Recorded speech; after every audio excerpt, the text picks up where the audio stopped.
नमस्कार, महाराष्ट्राच्या अर्था न्यूज मध्ये तुमचं सर्वांचं स्वागत करतो. आज आपण खारघरमध्ये आहेत आणि खारघरमध्ये आपल्या बरोबर एक व्यक्ती आहे. त्याची दादा काय सांगा, तुमचं नाव आणि परिचय, आपल्यावरती कुठला अन्याय होतो त्या संदर्भात.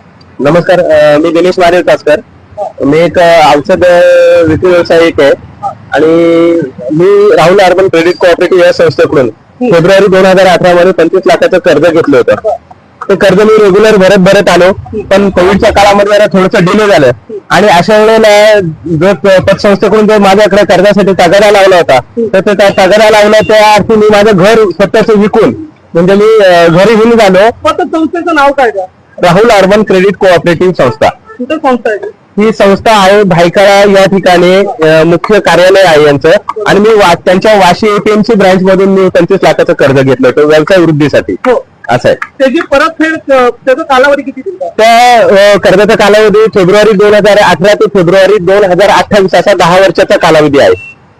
तर आपले हप्ते कुठे जरा बाउन्स वगैरे काय झाले? नाही, हप्ते माझे रेग्युलर होते. कोविडच्या काळामध्ये मी जो हॉटेलचा व्यवसाय केला होता तो माझा लॉस मध्ये गेला, त्याच्यामुळे 10 ते 12 महिन्यांचा कालावधी गेला. मी हप्ते भरू शकलो नाही कोविडच्या काळामध्ये. मी त्यांच्याकडे तशी मुदत पण मागित होती, पण त्यांनी माझ्या मागे तगादा लावला होता का ते भरलं पाहिजे तुम्ही. ते कोविडच्या काळामध्ये सर्वांनाच न्याय दिला की कुठले हप्ते वगैरे सगळे तर त्यांना थांबवून घ्यायला, पण तुम्हाला याच्यामध्ये मला रिलीफ भेटला नाही आणि मग त्यांच्या मी दबावाला बळी पडून मी माझं राहतं घर विकलो आणि राहतं घर विकून मी त्या पतसंस्थेचं कर्ज भरून रेग्युलर केले होते. साधारण किती आपण अमाऊंट भरले त्या राहतं घर? मी साधारणतः आता त्यावेळेला मी एक रकमी 10 लाख रुपये भरले. त्यांचे जेवढे माझे थकीत दाखवत होते तेवढे मी भरून टाकले होते घर विकून मध्ये. त्याच्यानंतर रेग्युलर चालू होते का हप्ते? त्याच्यानंतर माझे रेग्युलर हप्ते चालू होते आणि अचानक त्यांनी जून 2023 मध्ये माझ्यावर सहाय्यक निबंधक कार्यालयात माझ्या विरुद्ध कर्ज वसुलीसाठी दाखल्यासाठी अर्ज केला. तर त्यावेळेला मी त्यांच्याशी पत्रव्यवहार पण केला. तर आपल्या कर्जाला 10 वर्षाच्या मुदतीच्या कर्जाला 5 वर्ष 3 महिने झालेत आणि त्यानुसार माझे 25,63,000 तुम्हाला येणे, पण रक्कम मी 28,31,000 झाली. तरी तुम्ही अन्यायपूर्वक तुम्ही असं का करता? हे असं करायला नाही पाहिजे. अशाने मी खूप तणावाखाली आणि दबावाखाली आहे. तर तुम्ही ही कारवाई करू नका. मी जास्त पैसे भरलेत रेग्युलर हप्त्यापेक्षाही. तुम्ही किती अमाऊंट भरली त्याची? मी 29,25,000 सव्वा 5 वर्षामध्ये भरलेली आहे 25 लाखाच्या कर्जाच्या अगेन्स्ट मध्ये. म्हणजे इतर तुम्ही जास्त त्याच्या व्यतिरिक्त तुम्ही अजून भरलेली आहे, तरी तुम्हाला टॉर्चर केलं जातं? मला आता सध्या प्रचंड टॉर्चर केलं जातं. काल पण त्या व्यक्ती मी दुकानावर नसताना आले, माझ्या पत्नीला त्यांनी टॉर्चर केलंय. तर ही जप्तीची नोटीस आणली, तुम्हाला ही स्वीकारावी लागेल, सही करावी लागेल आणि जर केले नाही तर आम्ही इथून हलणार नाही. माझ्या पत्नीचा मला फोन आला का तुम्ही कुठल्याही परिस्थितीत ही बँकेवाली मंडळीतून जायला मागत नाही सही केल्याशिवाय वगैरे, अशा पद्धतीने ती खूप दबावाखाली आली एकदम. त्यामुळे ते लोक जेव्हा पतसंस्थेला आले त्याची तक्रार तुम्ही कुठं नोंद केली का?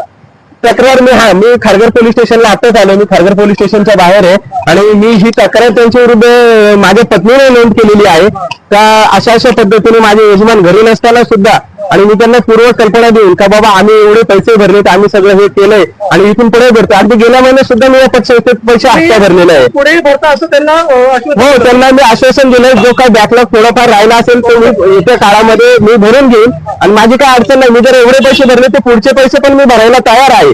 तरी पण त्यांच्याकडे जाचक रीतीने वसुलीची कारवाई होते. वसुलीची कारवाई नोटीस किती अमाऊंटची आलेली आहे? त्यांनी आता 29,25,000 भरून माझ्याकडे 23,92,000ची थकबाकी वसुलीसाठी नोटीस पाठवलेली आहे आणि हा कालावधी फार कमी कालावधी. आणि विशेष सांगायचं म्हणजे मला असं आहे का कर्जाचा कालावधी फेब्रुवारी 2028 पर्यंत आहे आणि आता आपलं 24-25 नुकतं सुरू झालंय. म्हणजे मला मुदत असताना सुद्धा त्यांच्याकडून मोठ्या जाचकप्रमाणे कारवाई होत आहे. तर याने मी मानसिकदृष्ट्या फार खचून गेलेलो आहे आणि त्यांना तशी कल्पना दिलेली आहे. त्यांना त्याचं काही सोयरसूतक नाहीये. ते म्हटलं आम्ही काही करू शकत नाही, तुम्ही पैसे भरा. तुम्हाला जे जामीन व्यतिरिक्त राहिलेलं त्यांच्या बरोबर काय? जामीनदारांच्या बाबतीत त्यांनी असं केलेलं आहे, त्यांची बँक खाती वटवलेली आहे. आमच्या गावाकडल्या सगळ्या जमिनींवर पतसंस्थेने 24 लाखाचा बोजा तलाठी कार्यालयाकडून वगैरे चढवलेला आहे आणि गावात पूर्णपणे आमची हे केलेली म्हणजे आबरू केलेली आहे त्यांनी आणि ते फार त्रासदायक गोष्टी झालेल्या. जर मी हा पैसा भरला नसता तर मी हे थोडंसं स्वीकारलं असतं, पण मी आज माझ्या कष्टाचा जमून एवढा पैसा भरला, माझं घर पण याच्यामध्ये गेले. तरी पण ही व्यक्ती एकदम म्हणजे ह्या मंडळी मानसिक दबाव आणि टॉर्चर करून आम्हाला पैसे उकळण्यासाठी प्रयत्न करत आहेत. नक्कीच दादा, याच्या पुढे तुम्ही पुढची भूमिका काय घेणार आहात? याच्या पुढची भूमिका म्हणजे मला न्याय पाहिजे, कारण मी सगळ्या पद्धतीने त्यांना सांगून झालेलं आहे सगळ्या पद्धतीने त्यांना सांगितलं तर राहिलेल्या रकमा पण आम्ही थोडंफार जसं जमेल तसं पहिल्यासारखे व्यवसाय राहिलेले नाहीये तरी पण ही मंडळी ऐकत नाहीयेत आणि आम्हाला दबावाचं आज आम्ही दोघेही इकडे पोलीस स्टेशनला तक्रार देण्यासाठी आलेलो असताना त्यांनी आमच्या घरी गेले. घरी माझी छोटी मुलगी आहे तर ते घाबरून गेली, आई बाबा नाहीत घरी आणि ही लोक कोणतरी डोरवरतीने घाबरून दरवाजा उघडला नाही अगदी अशी गोष्ट आहे. काय मी तुमच्याकडे येतो काल तुम्ही तुमचा एक व्हिडिओ पण आता सध्या सगळीकडे फिरतोय पाहायला गेलं तर ते त्यांचं जे पतसंस्थावाले आले त्याने तुमच्या बरोबर काढले ते आले होते दुकानामध्ये आणि 3-4 तास थांबून राहिले होते दुकानात. बोलत होते की साईन करा ह्याच्यावर नोटीसवर.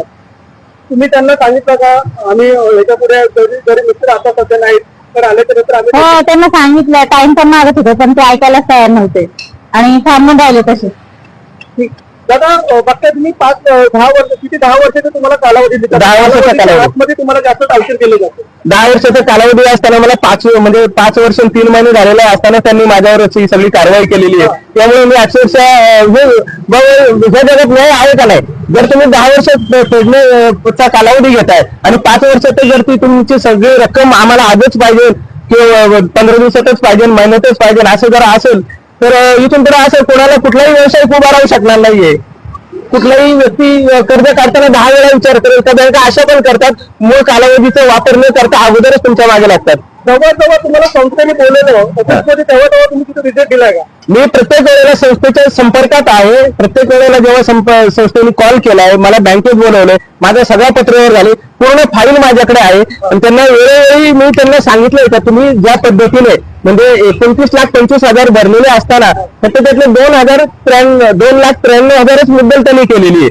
बाकी सगळी व्याज दंडव्याज वसुली चार्जेस आणि इतर चार्जेस हे अशा प्रकारे त्यांनी हे केलेलं आहे म्हणून हे खातं माझं जास्त मोठं झालेलं आहे. आता सध्या तुम्ही मानसिक तणावाखाली भरपूर आहे. भयंकर मानसिक तणावाखाली त्याच्यामुळे मला व्यवसाय करण्याच्या अडचणी येत आहेत आणि मी असं कुठे काही व्यवसाय निमित्त जरी बाहेर पडायचा प्रयत्न केला तर आता ही कालची घटना फार महाभयंकर झाली. पत्नीचा माझा 2 ते 3 वेळा कॉल केला का तुम्ही आहे तिथे सगळं सोडून येतो या ती लोक जायला मागत नाही येतं जोपर्यंत सही देत नाही तोपर्यंत तुम्ही कसं पण इथे हजर झाले पाहिजे बाकी मला माहित नाही. आणि आता पोलीस स्टेशन असताना मुलीचा फोन आला की अशी लोक आलेली आहेत काय करू बाबा मी वारंवार येऊन ते त्रास देण्याचा भयंकर टॉर्चर करायचा प्रयत्न केलेला आहे कर्ज भरण्यासाठी.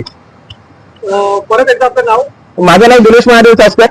मी व्यवसाय वृद्धीसाठी लोन घेतलं होतं राहायला मी खारघर मध्येच राहतोय. काय वाटत आहे तुम्हाला? बघताय तुम्ही आताच दादा बोलले की मानसिक त्रास त्यांना भरपूर आहे याच्या व्यतिरिक्त आपल्याला घरामध्ये त्याची भूमिका आहे. हो ते वारंवार फोन करतात त्याच्यामुळे माझे मिस्टर फार मानसिक तणावाखाली असतात आणि त्यांचं बाकी कुठेच लक्ष नसतं. जामीनदारांचे पण वारंवार फोन येतात त्यामुळे ते नेहमी सतत टेन्शन मध्येच असतात. नक्की दादा आपण फक्त काही एवढं टेन्शन आपण का घेताय आणि दुसरी नाही दादा बघा कसं झालं एक व्यवसाय करताना प्रामाणिकपणे व्यावसायिक एखाद्या बँकेकडून कर्ज घेतो आणि त्याचा व्यवसाय वृद्धीसाठी तो त्याचा प्रयत्न करत असतो आणि त्याच वेळेला घेतलेल्या कर्जाचं दायित्व म्हणून त्या बँकेला तो परतफेड करत असतो.